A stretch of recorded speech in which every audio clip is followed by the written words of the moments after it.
दोस्तों मैं हूं शैलेश लोढ़ा। मैं लेके आ रहा हूं मध्य प्रदेश की उन हस्तियों की कहानी जिन्होंने अपने जज्बे से पाया एक अलग मुकाम। कहानी जज्बे की न्यूज 18 पर, powered by Mahindra Bolero neo.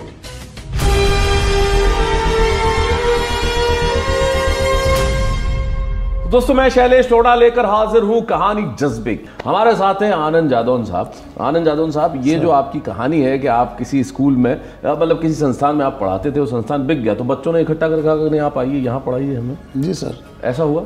Actual में मैं जब सिविल सर्विसेज की तैयारी कर रहा था जी, तो साथ में ट्यूशन भी करता था। थोड़ा फैमिली बैकग्राउंड पुअर था।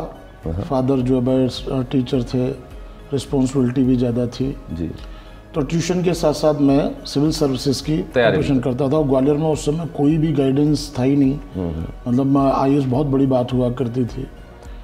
दिल्ली गया, दिल्ली से फिर मैं जब वापस आया जी, तो मुझे लगा कि यहाँ क्षेत्र के लिए बहुत कुछ करने की ज़रूरत है।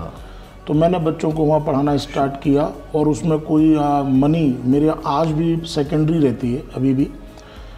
तो बच्चों को बहुत अच्छे से प्रिपरेशन चल रही थी। सिविल सर्विसेज की एमपीबीएस बच्चे बहुत अच्छे पढ़ रहे थे। उसी समय क्या हुआ कि जिस संस्थान के साथ में जुड़ा हुआ था जी, वो संस्थान जो है सेल आउट हो गया, वो बिक गया। तो अब वो कोई जगह ही नहीं ग्वालियर में जहाँ मैं उन इतने सारे बच्चों की संख्या ज़्यादा थी कि उनको मैं पढ़ा सकूं।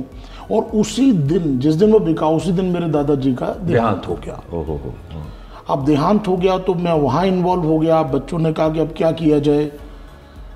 तो सारे बच्चों ने बिना मुझे बताए उन सब ने अपने घर से पैसा थोड़ा थोड़ा करके सभी लोगों ने कलेक्शन किया और उसके बाद उन्होंने खुद से अरेंजमेंट किया। एक बिल्डिंग देखी, उसमें 2-3 हॉल बड़े बड़े देखे, उसका रेंट भी उन्होंने ही दिया पूरा सारा। और उसके बाद पूरा फर्नीचर अरेंज किया। लगभग 15-20 लाख का जो अरेंजमेंट है वो बच्चों ने सब ने खुद किया और खुद करके सारा किया। मुझे कुछ नहीं बताया। वाह।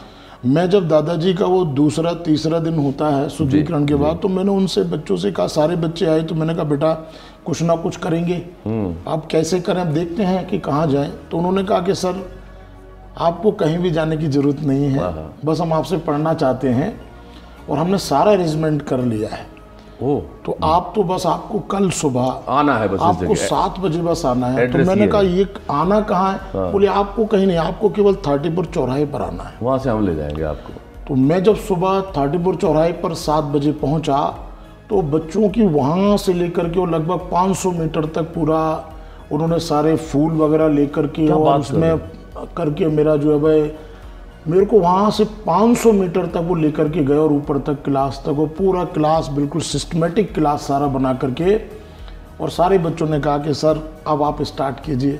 आपकी आंखों में आंसू आ गए? मतलब उस हम ये समझ लीजिए सर, उस समय कोई शब्द ही नहीं थे। मैं समझ ही नहीं पा रहा था कि ऐसा भी हो सकता है। ऐसा मैं खुद नहीं, जो हमें देख रहे हैं वो नहीं समझ पा रहे हो ऐसा हो सकता है। कहानी अद्भुत है। आप आईएएस में सेलेक्ट भी हो गए थे मेरे ख्याल से? नहीं सर, मैं इंटरव्यू तक पहुंचा था। यानी मेंस में सेलेक्ट हो गए थे? सारा प्री मेंस लास्ट में जो है भाई एक ही अटेम्प्ट मेरे पास था। और जब तक मेरे पास सारी चीज़ों में समझ पाया जी, और उस समय वो मेरा लास्ट चांस था। उस समय जो है भाई 4 ही हुआ करते थे। 4 अटेम्प्ट जो है बिल्कुल किनारे पर आकर के डूबी, इंटरव्यू तक चले गए। और अब आप तो इतने बड़े हो गए कि आपने कॉलेज भी खोल लिया, आर्यांश कॉलेज। तो ये कैसे? इस समय मेरे 3 कॉलेज हैं जी। और अभी हॉस्पिटल भी मैंने आनंद हॉस्पिटल रिसर्च सेंटर भी ग्वालियर में स्टार्ट किया है। कोविड के बाद ही मुझे लगा कि कुछ इस क्षेत्र में भी करना चाहिए। हॉस्पिटल भी तो अभी मैंने नर्सिंग कॉलेज है मेरा, तो उसके साथ ही मैंने अभी हॉस्पिटल भी स्टार्ट किया है जस्ट अभी जो है भाई लगभग 2 से 3। तो आपका नर्सिंग कॉलेज है तो उसमें बहुत सारे स्टूडेंट्स नर्सिंग के होंगे? हाँ, जीएनएम वगैरह काफ़ी बच्चे हैं। तो जादौन साहब, अभी आपका नर्सिंग कॉलेज, ये ग्रेजुएशन कॉलेज, ये आईएएस की जो तैयारी हो रही है, वो स्कूल मिला के कितने स्टूडेंट्स हैं अभी आपके पास? अगर पूरा अगर इंस्टीट्यूट को भी उसमें काउंट किया जाए तो लगभग सर 6 to 7,000 के आसपास। एट ए टाइम 7,000 लोग रहते हैं। बहुत बढ़िया। तो ये इस सफलता का श्रेय किसे देना चाहते हैं जादौन साहब? सफलता का श्रेय सर सारे फैकल्टीज़ हैं मेरे, बहुत मेरे साथ मेहनत करते हैं। पूरा स्टाफ है मेरा जी, सभी लोग हैं। और माता पिता का आशीर्वाद है जी, बस सभी का सहयोग है। माता पिता को बहुत अच्छा लगता होगा कि जी कि आपने यहाँ तरक्की की। आप एक ऐसे व्यक्ति हैं जो दूसरों की ज़िंदगी बेहतर बना रहे हैं, स्टूडेंट्स को आगे बढ़ा रहे हैं, और ये भाव सबसे महत्वपूर्ण है कि आप अपने लिए तो करेंगे लेकिन अपने से ज़्यादा दूसरों के लिए करें, और आप वो कर रहे हैं। इसलिए मैं आपको बहुत बधाई देना चाहता हूँ, शुभकामनाएं देना चाहता हूँ, और आपसे मिलकर बात करके बहुत अच्छा लगा। बहुत बहुत धन्यवाद। Thank you. कहानी जज्बे की न्यूज़ 18 पर, powered by Mahindra Bolero neo.